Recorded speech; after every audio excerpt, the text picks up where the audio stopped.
I tried to change my name to Steven Seagal on Facebook multiple times. I'm someone that I like to see people get what they deserve, for better or worse. Now, I don't seek revenge because I do believe in karma. The few times I have done bad things consciously, really bad things happened to me.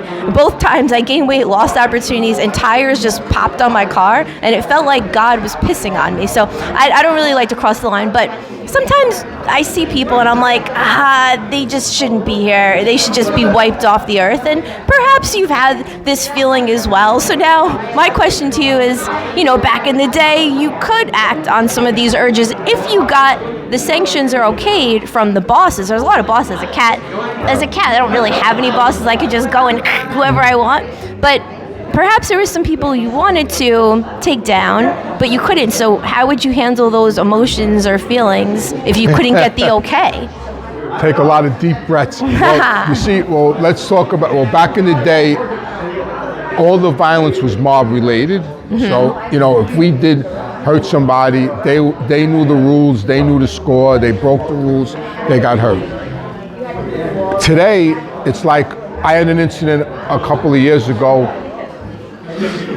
This guy took me in the kitchen of a place and he said something to me, and I felt that feeling, and I just looked at him like he didn't know me. He doesn't even know my name. He thought my name was something else than Anthony. And I just looked at him and I told him, just do yourself a favor and just walk away from me right now. Right. Because I'm going to hurt you. Right. And and I guess the way I said it, he realized it and he walked away. Right. But what I do now is, I just get violent in my mind.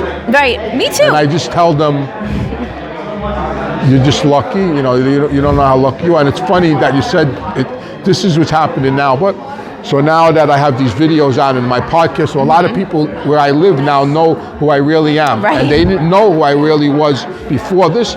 So I work in treatment and I deal with kids. And a lot of kids break my balls. Will break my balls, like cursing at me, like calling me names. Because they're detoxing and I would just look at them and go, you should, I'm getting messages now on Facebook and my Instagram from old clients of mine. Oh my God, I didn't know.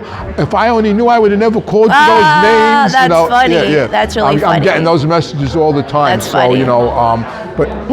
So I just let it go now. Let it go. I just let it go because I don't want to be that person anymore. Well, you asked about my boyfriend. That's one thing I said to him recently. I said, if you want to stay alive, we never live together. Because if you're another wing of the house, I'll still know where to find you, see you. And as you've seen with me, if you're watching, sometimes I need 24 hours to a week to cool down.